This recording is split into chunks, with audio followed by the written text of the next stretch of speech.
Hi and welcome. As I record this, we're getting pretty close to the bar exam. And one of the common conversations that I have with people right now is about taking the Multistate Bar Exam and tips to improve their performance. I know that when you're in that last push towards the test and you're doing these exams, depending on what your results are, it can be very frustrating and it can be a little nerve-wracking and maybe even a little frightening. But there are ways to improve your performance on the exam. And so in this video, I want to condense some of those tips in one place.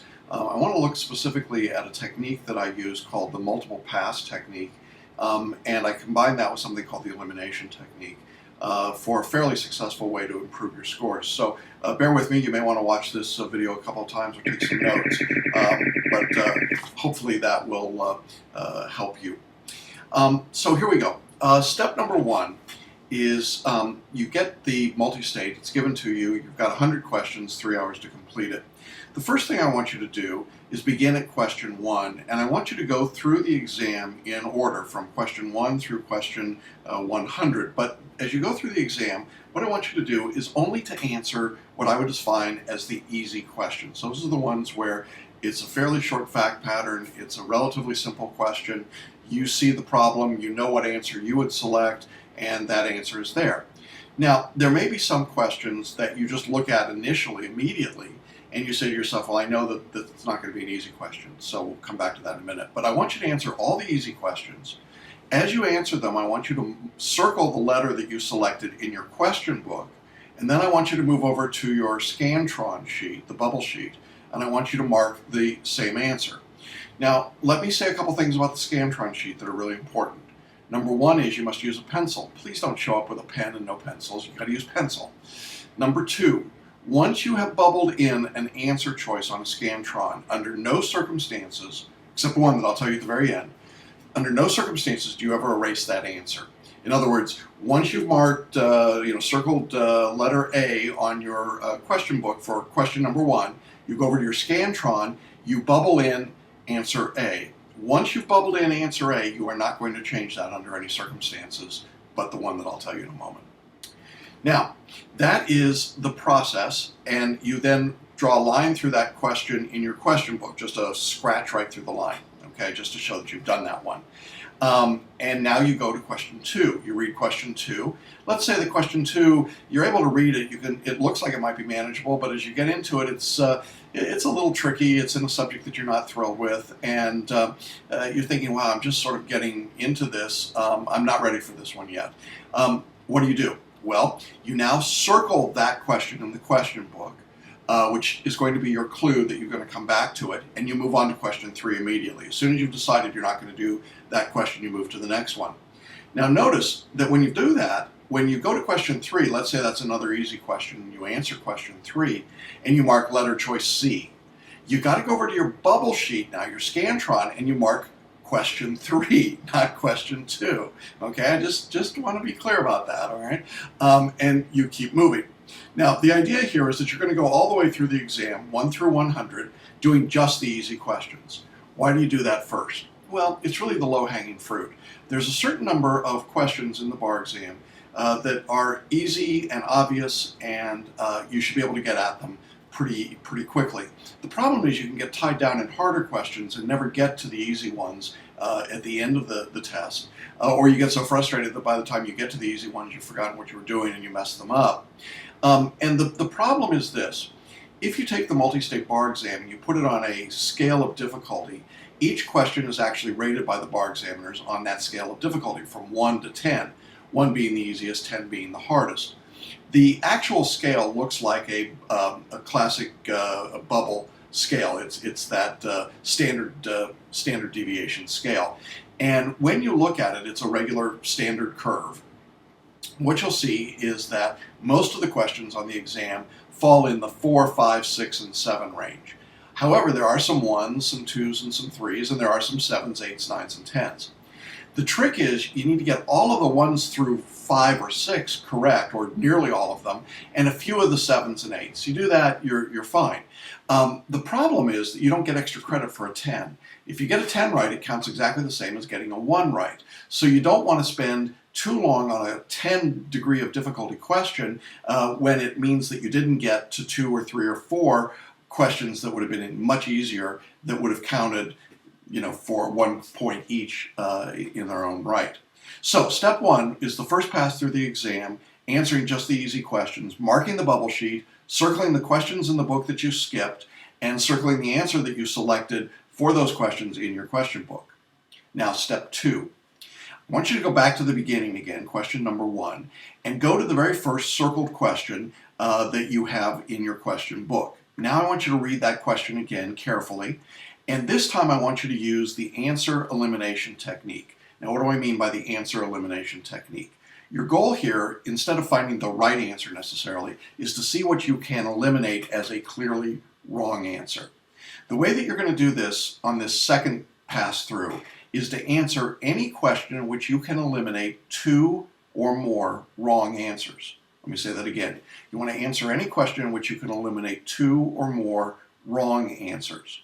Now, if you can eliminate 2 of the answer choices, A and B, or you can eliminate 3, A, B, and C, then you're left with D, obviously. Whatever you can do, 2 or more, you're going to answer that question and go to the appropriate place on your Scantron sheet. Remember that the numbering now, you're on question 7, let's say, go to question 7 and mark that. Circle the answer choice that you selected in your question book as before. Scratch off the question so that you know it's not on your open list anymore, and get all the way through the second pass. Now, once you've done that, we're going to go back for a third pass. So this is step number 3. Go back again to the beginning, the first circled question you've got. Look at each circled question that remains, and I want you now to answer any question of that group in which you can eliminate at least 1 wrong answer. So if you can eliminate 1 wrong answer, go ahead and answer it. Now you might say, well, why do I want to do that? It's really just simple mathematics. If you can't eliminate any answer choices, you have a 25% chance of being correct, A, B, C, and D. If you can eliminate 1 answer choice, then you've got a 1 in 3 chance, or 33%. If you can eliminate 2, you've got a 1 in 2 chance, 50%. So that's all we're doing. So if you can eliminate 1 wrong answer, at least 1 wrong answer, mark down your best guess of the remaining 3. Circle the answer in the book, scratch it off again, go to your Scantron sheet, mark it in the proper place for that question, bubble it in, and then cross it off in the question book and finish. Now you have one last choice left, or one last step. And this is step number 4. You're now going to have some number of questions in your 1 to 100 in which you simply cannot eliminate any answer choices. If you don't expect that to happen, great, but I'm telling you, it happens. And so you should be prepared for it. And so there are going to be some questions. How many? It could be 2 or 3, it could be 5, it could be 10. I would hope it's not more than 10, but it could be. In any event, you've got those questions in which you simply cannot eliminate any answer choice. Remember, this is where you can't eliminate a single answer choice as being wrong. For those questions, I want you to choose the letter A, as in apple, and I want you to enter it on all of those remaining questions. I want every one of them marked A. Why A? Does it come up more often than B, C, or D? The answer is no, it doesn't. They're about, statistically, they're almost equal. The reason you use A is it's easier to get to on your Scantron sheet. It's easier to see it and make sure that you're in the right spot. That's the only reason for using A. If you have some particular predilection towards B, C, or D, you could use them. It's just this is easier to check. Okay. Let me say this. Do not try to Christmas tree, if you know what that is. Don't use some bizarre system that some crazy person out there has come up with. Not that I don't look semi-crazy today, but I've been doing this long enough, I think I've got some credibility on this. Don't do anything except mark them all the same letter. Why do you do that? Well, let's say you've got 10 questions left. If you mark all of them as A, you're probably going to get 2, 3, or 4 of them correct. But if you jump around, and some you mark A, and some you mark B, and some C, and some D, you might get none of them right. So that's why you just pick one letter and stay with it. Okay.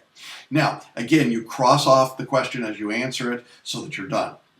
Now, at this point, you need to have finished this 4th step with at least 5 minutes left. So as you're watching your time, you can figure out what your timing is for the steps 1, 2, 3, and 4. But the final step 5 is that you now need to spot check the answers that you selected from the question book. So go to question 21, look at the answer that you circled, and you circled C. Go to 21 on your Scantron and be certain that C is the correct answer. You want to do that with 5 or 6 questions throughout the 100 to make sure that you didn't make a transposition error. In other words, that you didn't get off track somewhere and start misbubbling. Okay. Now, I said earlier there was one exception to the erasing answers. This is the one exception.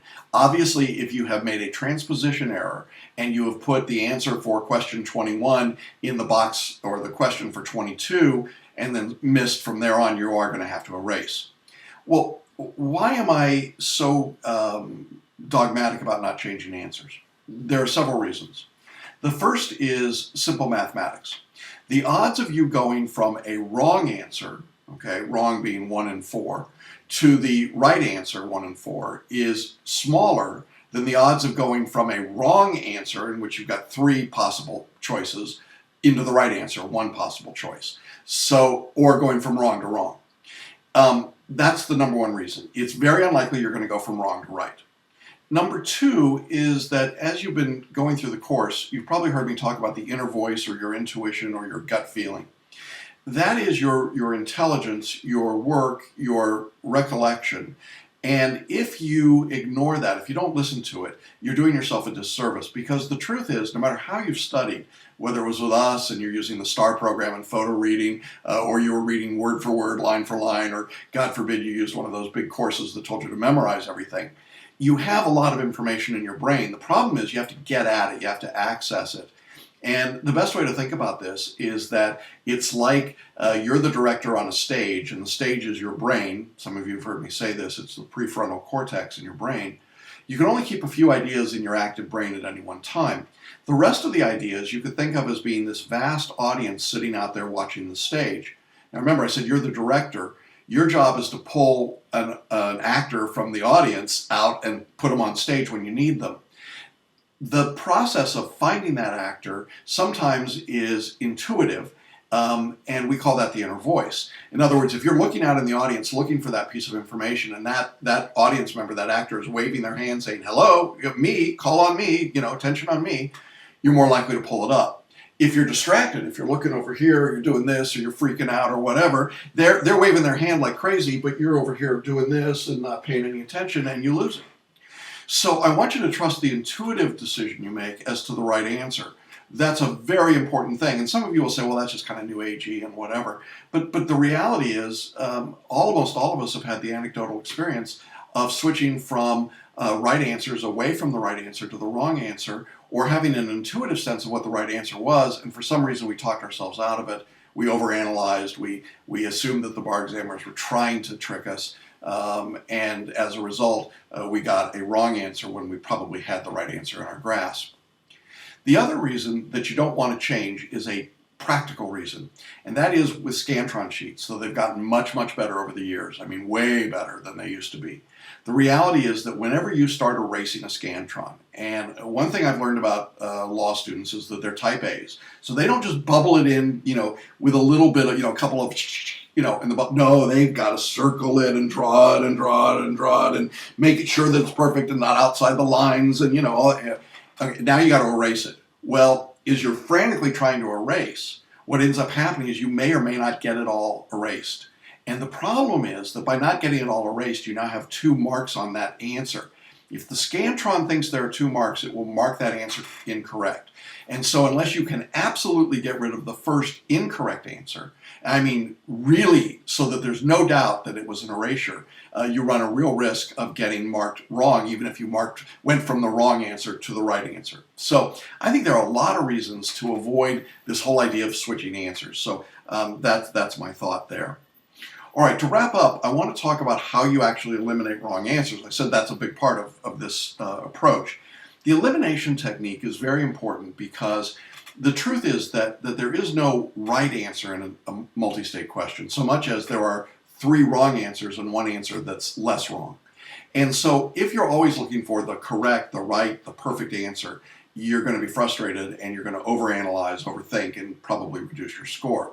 So I think it's much better to use an elimination technique because it reduces your probability of error, and it's much easier to wipe out wrong questions. So how do you eliminate them? What are some things you can do? I wouldn't suggest that this is an exhaustive list, but here are 4 things that commonly come up that I find useful in eliminating wrong answers. The first is a really obvious one. If the result in an answer choice contradicts the result you expect, in other words, you expect the plaintiff to win after reading the fact pattern on the call of the question, and two of the answer choices says that the defendant will win, and there's no qualifying language. And by qualifying language, I mean if and only if, but if, unless and only if, some sort of language like that. If it simply says defendant wins because X or defendant wins because Y, and you think the plaintiff should win, I would eliminate those two defendant answers immediately because there's no way that they can be correct. So that's the first thing. If the result in the answer contradicts the result you expect, then it's almost certainly a wrong answer. The second way to eliminate wrong answers is if the facts in the answer choice are inconsistent with the facts in the question.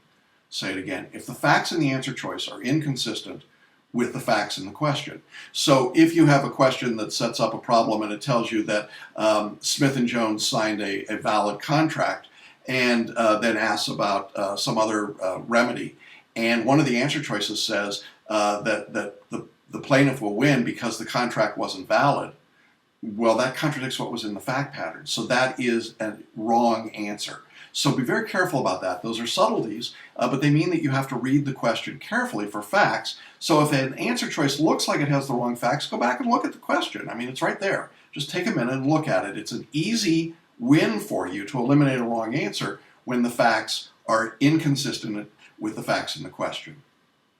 Third way to eliminate wrong answers is if the rule that controls the answer choice contains an incorrect statement of law. In other words, if you're looking at an answer choice and it looks okay to you, everything, the facts are okay, the result looks okay, but it says X wins because consideration is not required in a contract between two parties. I don't think so. Even though this was an agreement for real property, it didn't have to be in writing. I don't think so. If the rule that controls the answer choice is an incorrect statement of law, almost certainly it's a wrong answer. So, for those of you that I gotta know the law. Okay, this is one time when it helps to know the law. Now, doesn't mean you got a mnemonic or you got a flashcard or any of that craziness. It just means if the rule is wrong, if you know intuitively it's wrong, it's not the right choice. And then number 4, and probably the hardest one to use for most people in terms of eliminating wrong answers, but a very valuable tool, is if the limiting language, and by limiting language, it's what I mentioned earlier, words like if and only if, but only, unless. So it's some word that limits or changes the direction of the answer. Okay? If that limiting language turns a true statement into a false statement. In other words, if we had a true statement, defendant would win, and we're told defendant would win because the contract violated the statute of frauds, and that's all true, but then we get defendant would win unless the statute of frauds controlled the agreement. And we know that the statute of frauds should control the agreement, so we now have a wrong conclusion. So you want to look for limiting words in an answer choice, and you want to read those very, very carefully. Those are very different answers than the ones that are just straightforward explanations. Someone will win because. So whenever you see limiting language, words like unless, only, if and only, when, in all situations, must, any kind of word that limits the answer, look at that very carefully. And if it turns a true statement into a false statement, then most likely it's a wrong answer. Now that does not mean that any statement with a limiting language will be a wrong answer. Many of them are the correct answers, but it's when a limiting language changes the intent of the answer from something that would be true to something that would be false. So be very careful about that. Now, if you use this elimination technique in conjunction with the multiple passes, what you're going to do is, first of all, get all the easy questions correct. That's good, because you needed all those. Then you're going to get that second level of questions. So now your brain is kind of warmed up. You went back through that second time, and oh yeah, I remember a question I did earlier kind of reminded me of what the law should be here, and I can see that. And I was able to eliminate 2 or more of the wrong answers, and some of those medium questions now become easy questions for you. That's your second pass. On your third pass, you go back and you're now looking to say, can I eliminate at least one answer choice as being wrong? If I can eliminate one, I've got a 33% chance, so I might as well go for it. Okay? And then on the fourth pass, you're simply taking a wild guess, but it's the wild guess you've pre-selected. And by the way, pick that letter before you go into the exam. Don't sit there saying, gee, I wonder if I should use A, B, C, or D. I mean, just pick it. Doesn't really matter. I like A, but do whatever you want. If you do that and you work through the elimination techniques and answer choices, I think you'll see that your scores can go up. Typically, I see an improvement of 10 to 15 points for people, particularly those who can't get through 100 questions in 3 hours normally. But I see that jump for a lot of people. I would say other than the folks that just get MBEs and they can do them and they're consistently okay. If you're doing that, there's no reason. Hopefully you haven't spent 20 minutes watching this. But if you're doing okay on the MBEs, you don't need to change anything. But if you'd like to improve your score, if you think you need to improve your score, this is one way I think you can do it. So I invite you to try this. Try it on the practice tests if you're in our course. If you're in somebody else's course, try it on theirs. And see what you think about it. Let me know. Let me know what changes it made for you. And I hope you find it useful. And good luck on the MBE.